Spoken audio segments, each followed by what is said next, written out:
नमस्कार दोस्तों, बहुत-बहुत स्वागत है महाकुंभ पर।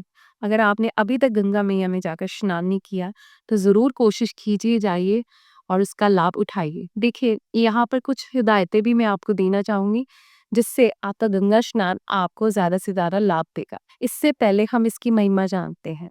शुरू से ही सृष्टि में दानव और देवों के बीच में युद्ध होता रहा है। लेकिन जब उन्होंने साथ में मिलकर संकल्प किया, समुद्र मंथन किया, तो उसमें से बहुत सारी चीज़ें निकली, 14 रत्न निकले, उसमें से विष भी निकला और अमृत कलश भी। इस कथा से हमें सीख लेनी चाहिए, आज के समय में हमारे अंदर भी देव और दैत्य झगड़ रहे हैं, यानी कि पॉजिटिव सोच और नेगेटिव थॉट्स। ये हमेशा मंथन चलता रहता है, ये युद्ध चलता रहता है।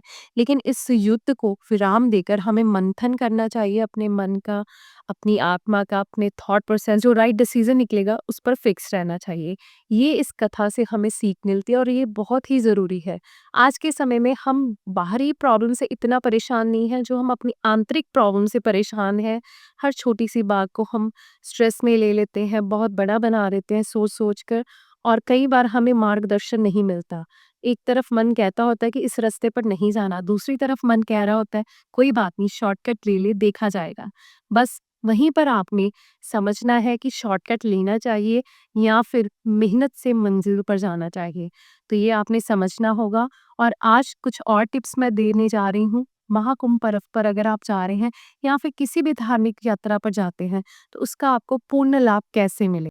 देखिए, अगर आपने धार्मिक यात्रा पर जाना है, तो सबसे पहले घर पर ही प्रे कीजिए। जिस देवी, जिस भगवान के रूप को आप मानते हैं, उनसे प्रे कीजिए कि आपकी यात्रा मंगलमय हो, शुभ हो, उनके दर्शन अच्छे से हों। और उसके बाद जब आप यात्रा जाएँ, यात्रा स जब आपकी शुरू होती है, वहाँ से लेकर जब तक आप घर वापस लौट नहीं आते, आपका व्यवहार बहुत शांतमय, बहुत पेशेंस वाला होना चाहिए। और इसमें आपकी जो एक बड़ी-सी लिस्ट होती है कि मुझे ये चाहिए, मेरी ये इच्छा है, मेरी वो इच्छा है, उसे प्लीज़ कुछ देर के लिए होल्ड कर दीजिए। देखिए, जब आप धार्मिक जगह पर जाते हैं, जिस भी भगवान के रूप को आप मानते हैं, उन्हीं को माँगिए ना।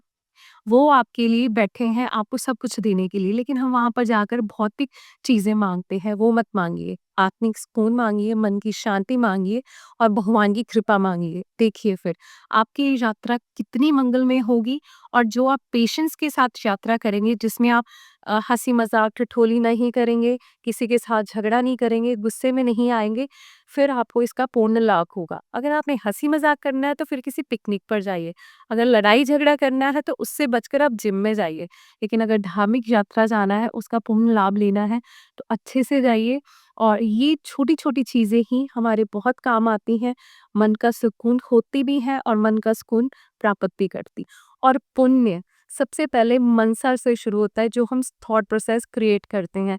उसके बाद वाचा, फिर कर्मणा, फिर क्या हम बोलते हैं, फिर क्या करते हैं, उन चीज़ों पे डिपेंड करता है। तो सबसे पहले मानसिक तौर पर संकल्प लीजिए, जो भी आप धार्मिक यात्रा पर जाना चाहते हैं, उसके बाद अपने व्यवहार में वो चीज़ लेकर आइए।